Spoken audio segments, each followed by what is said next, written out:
अब ये क्वेश्चन भी जो है कंप्रहेंशन का क्वेश्चन है, आपको स्टेटमेंट दिया है और कुछ क्वेश्चंस दिए, उन क्वेश्चंस के आंसर निकालने हैं। ये बिल्कुल ऐसे जैसे अनसीन पैसेज होते हैं ना इंग्लिश में, वैसे ही है। तो यहां पर आप इस अंग्रेजी को देख करके कंफ्यूज मत हो जाना, इस अंग्रेजी का कोई रोल यहां पर नहीं है। पता नहीं अंग्रेजी क्यों लिखी गई है, मुझे नहीं पता ये अंग्रेजी का क्या रोल है यहां पर, ठीक है।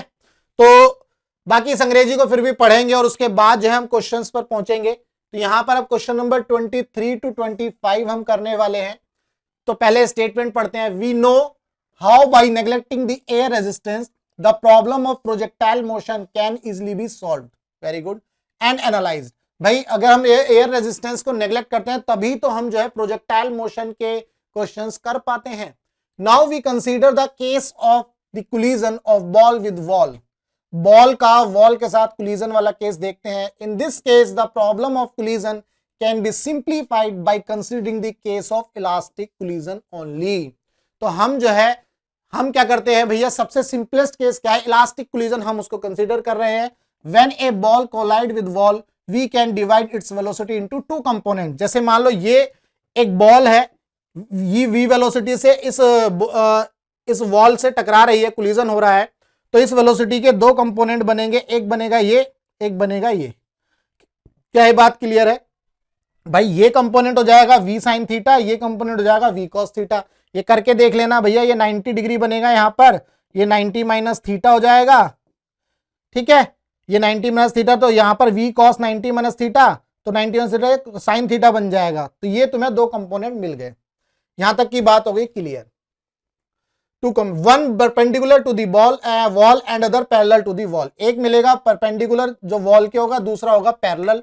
If the collision is elastic, दोनों के बीच में जो कोलिजन होता है अगर इलास्टिक होता है, the perpendicular component of the velocity of the ball gets reverse. भैया ये v sin थीटा ऐसे आएगा और ऐसे ही चला जाएगा, वापस v sin थीटा मिल जाएगा with the get reverse with the same magnitude, same magnitude में ये मिल जाएगा।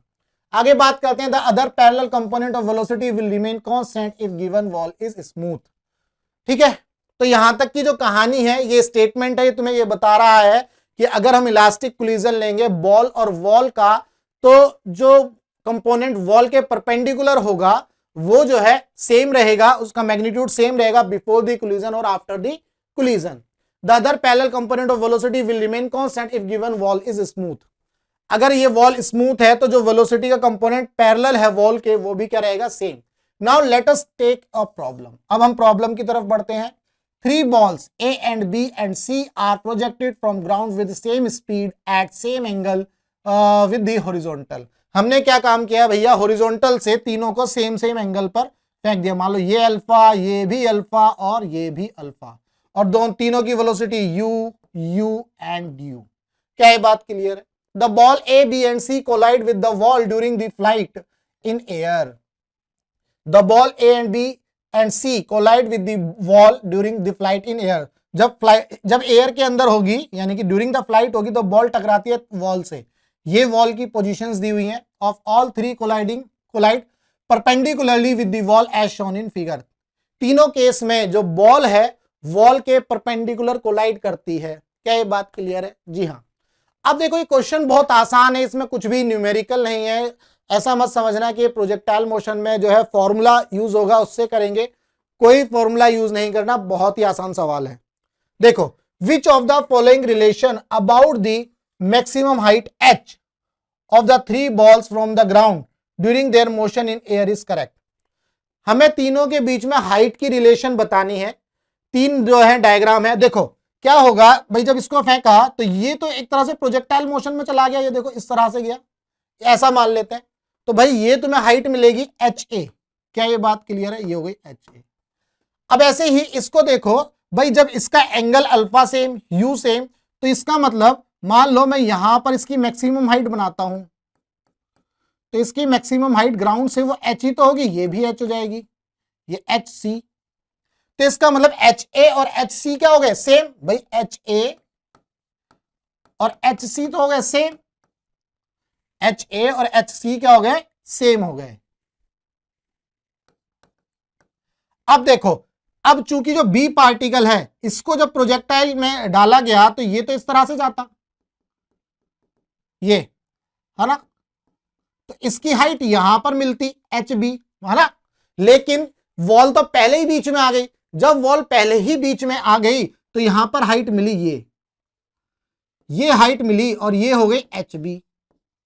भाई यही तो बताना था, which of the following relation about the maximum height H of the three ball from the ground during their motion in the air. Air के अंदर इसकी जो मैक्सिमम हाइट है वो ये आ गई, सॉरी इस बॉल की तो यहीं से वापस टकरा जाएगी, लेकिन एयर के अंदर, ये तो एयर के अंदर यहीं तक थी, ये एयर के अंदर यहां तक है, तो इसका मतलब इसकी मैक्सिमम हाइट यहां तक हो गई। ध्यान रखना क्वेश्चन में क्या पूछा है, ये इन दी एयर, जब एयर में रहेगी, ये चीज याद रखनी है भाई। ये जो ए बॉल है यहां से यहां तक एयर में है, बी बॉल यहां से यहां तक एयर में, तो इसका मतलब इसकी हाइट यही है।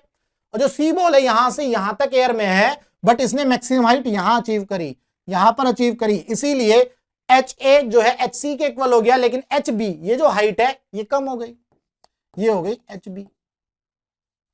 ठीक है भाई, तो इसका मतलब H A is equal to H C, sorry ये दोनों ग्रेटर हो गई ना, सॉरी ग्रेटर, एच ए और एच सी जो है ज्यादा है एच बी से, तो इसका मतलब फर्स्ट ऑप्शन तुम्हें मिल गया भाई, एच ए और एच सी इक्वल हो गई और ये दोनों की हाइट जो है बी से ज्यादा होगी, एच बी से ज्यादा होगी। तो ये था क्वेश्चन नंबर 23। अब आगे बढ़ते हैं 24 की तरफ।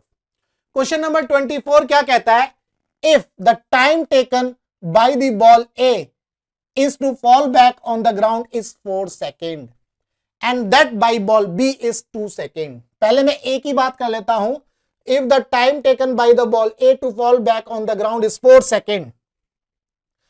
मान लो ये बॉल जब यहां से छोड़ी तो ये यहां गई ऊपर और फिर ये वापस आएगी टकरा करके भाई, क्योंकि परपेंडिकुलर तो वापस इसी पोजीशन पर आएगी, इलास्टिक कोलिजन है, तो 2 सेकंड ऊपर जाने में और 2 सेकंड नीचे आने में। इसका मतलब 2 तो ऊपर चले गए और 2 नीचे आ गए भाई, 2 तो इस डायरेक्शन में गए हैं और 2 जो है इस डायरेक्शन में गए, 2-2 सेकंड। तो इसका मतलब इस बॉल को यहां से यहां तक आने में 2 सेकंड लगे हैं, ये बात होगी क्लियर। अब इसकी बात करते हैं सी की, भाई सी को यहां से यहां तक आने में कितना टाइम लगा, 2 सेकंड। भाई क्लियरली, साफ साफ क्लियरली दिखाई दे रहा है 2 सेकंड ये लगे। भाई सेम ही तो सिचुएशन है, यहां पर u velocity same, alpha same, यहां velocity u same, alpha same C के लिए, तो जब मैक्सिमम हाइट पर पहुंचेगा तो यहां पर 2 सेकंड ही इसको लगेंगे जी, बहुत बढ़िया। अब आगे की बात करते हैं, चूंकि यहां पर u और अल्फा यहां भी सेम है, तो इस b के लिए यहां से यहां तक कितना होगा, 2 सेकंड। ठीक है भाई, तो इसका मतलब यहां से यहां तक कितना होगा, 2 सेकंड, ये भी 2 सेकंड। अब चूंकि प्रोजेक्टाइल जो है सिमेट्री फॉलो करता है इस वाली लाइन के दोनों तरफ, है ना, अब ये एंगल थीटा है, यहां पर ये एंगल थीटा है, तो इसका मतलब ये हुआ, ये एंगल यहां से यहां तक पूरा 2 सेकंड, तो इसका मतलब ये 1 सेकंड होगा और ये वाला 1 सेकंड होगा। क्या ये बात क्लियर है? तो अब आपको यहां से आइडिया लग गया है कि हमने टाइम के रिस्पेक्ट में इन तीनों जो बॉल के मोशन को किस तरह से ब्रेक किया है। तो अब पढ़ते हैं, if the time taken by the ball A to fall back on the ground is 4 second, तो ए का जो टाइम ऑफ फ्लाइट है 4 सेकंड है, and that by ball B is 2 second, और बॉल बी का जो है वो 2 सेकंड है, 2 सेकंड है, ध्यान रखना। इसका यानी कि बी का यहां से यहां तक देखो ये 1 सेकंड है ऊपर जाने का, और जब ये बॉल टकरा के वापस आएगी ये 1 सेकंड, तो इसका मतलब ये एंगल थीटा, यहां पर ये एंगल थीटा इंक्लाइंड का, यहां पर भी एंगल इंक्लाइंड का थीटा है, तो इसका मतलब यहां से यहां तक का मोशन जो है वो 1 सेकंड होगा, और ये वाला जो बचा हुआ ये भी 1 सेकंड हो गया। तो सी के लिए कितना टाइम हुआ, 2 सेकंड और एक 3 सेकंड। तो यही क्वेश्चन है, देखो the time taken by the ball C to reach the inclined plane after projection will be, तो कितना आ जाएगा, 3 सेकंड। क्या ये बात क्लियर है? तो इसमें जो है कुछ ऐसा कोई फॉर्मूला नहीं लगाना था, बहुत आसान सवाल था। तो आपको क्या करना था, यहां पर सिर्फ ये एंगल्स की मदद से आपको ये पहचानना था, इसकी सिमेट्री देखनी थी, और सिमेट्री की मदद से ये पता लगाना था कहां कहां पर हमने जो है टाइम को ब्रेक किया है, और उस टाइम को ब्रेक करते ही हम इस सवाल के आंसर तक पहुंच जाएंगे। तो ये था क्वेश्चन नंबर 24, जिसका आंसर आया 3 सेकंड। अब आगे बात करते हैं 25 की, the maximum height attend by ball A from the ground is, भाई maximum height attend by ball A from the ground is, question number 25 में ये बोला है कि जो ये ए बॉल है ये कितनी हाइट अचीव करेगा, मैक्सिमम हाइट कितनी होगी इसकी मैक्सिमम हाइट कितनी होगी। तो इसकी मैक्सिमम हाइट कैसे निकालेंगे इसको समझ लेते हैं। इसकी मैक्सिमम हाइट निकालने के लिए भैया हमारे पास फॉर्मूला आता है, मतलब प्रोजेक्टाइल के केस में हम क्या करते हैं, मान लो ये प्रोजेक्टाइल किया और यहां तक ये वाली हाइट हमें निकालनी है, तो हम क्या करते हैं, मान लो ये u है तो ये वाली जो वेलोसिटी हो जाएगी ये थीटा है, तो ये u cos थीटा हो गया और ये वाला क्या हो गया u sin थीटा। तो हम क्या करेंगे v square minus u square is equal to 2as वाला फॉर्मूला लगाएंगे वर्टिकल डायरेक्शन में, वर्टिकल डायरेक्शन। तो फाइनल वेलोसिटी यहां पर क्या हो जाती है 0, तो ये 0 माइनस इनिशियल वेलोसिटी कितनी है इसकी, इनिशियल वेलोसिटी जाएगी u square sine square theta is equal to 2gh। तो यहां से हम h निकाल लेंगे, तो h और g की वैल्यू माइनस में लेंगे, ये माइनस से माइनस कैंसिल हो जाएगा, तो h तुम्हें मिल जाएगा u square sine square theta upon में 2g। तो हमें ये वाली लाइन मिल गई, u square sine square theta upon में 2g। बट यहां तो जो है वैल्यूज दी है 10, 15 और 20। अब इसको कैसे निकालना है इसको समझना है। देखो ए बॉल का जो टाइम ऑफ फ्लाइट है, ए बॉल का जो टाइम ऑफ फ्लाइट है वो कितना है असेंडिंग के दौरान, तो 2 सेकेंड। तो हम इसको यूज करने वाले हैं, तो कैसे करेंगे यहां देखेंगे भाई। टाइम ऑफ फ्लाइट कैसे यूज करेंगे भाई, इसका टाइम ऑफ फ्लाइट अगर असेंडिंग का केस देखेंगे तो ये हो जाएगा u साइन थीटा अपॉन में g। भाई असेंडिंग का अगर टोटल टाइम ऑफ फ्लाइट होता है तो 2u साइन थीटा अपॉन में g होता है। तो यहां से हम u sine theta is equal to t कितना लगा 2 सेकेंड, g की वैल्यू 10 ले लो तो ये आ गया 20। अब इस u साइन थीटा की वैल्यू को उठा करके वहां रख दो, तो कितना आ जाएगा h is equal to u sine theta, इसका स्क्वायर हो जाएगा तो 20 इंटू 20 अपॉन में 2 इंटू 10, तो ये भी 20 बन गया, तो इसका मतलब 20 मीटर। तो इसकी हाइट आ गई 20 मीटर। तो सी हमारा ऑप्शन जो है करेक्ट है। क्या ये बात क्लियर है? तो मात्र 24 वाला जो क्वेश्चन था यही था जिसमें हमने फॉर्मूले को यूज किया है, और कैसे किया है ये ध्यान रखना, हमने यहां पर टाइम ऑफ फ्लाइट का फॉर्मूला यूज करके इसको यूज किया है। यहां पर वेलोसिटी नहीं दी, कभी कभी आपको हाइट निकालने के लिए u साइन थीटा वाला फॉर्मेट यूज करना पड़ सकता है, तो ये चीज आपको याद रखनी है। तो ये था क्वेश्चन नंबर 23, 24 और 25। कंप्रेंशन के अंदर ही थे तीनों क्वेश्चन, बहुत ही सिंपल थे। इसमें जो है सिर्फ दिमाग लगाना था, कोई भी फॉर्मूला यूज नहीं करना था, सिर्फ कॉन्सेप्ट बेस्ड था, थोड़ा सा कॉमन सेंस, ताकि आप इस सवाल को कर पाओ। ठीक है, तो उम्मीद करता हूं आपको इन तीनों क्वेश्चन का जो आंसर है और कॉन्सेप्ट है अच्छे से समझ में आ गया होगा।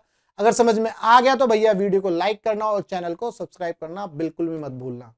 अगर आपको फिजिक्स के अंदर कोई भी डाउट है तो आप मुझे व्हाट्सएप कर सकते हैं, व्हाट्सएप नंबर मैंने यहां दिया हुआ है। आपका जो भी डाउट होगा मैं उसको क्लियर कर दूंगा। तो चलिए मिलेंगे हम अपने नेक्स्ट क्वेश्चन में।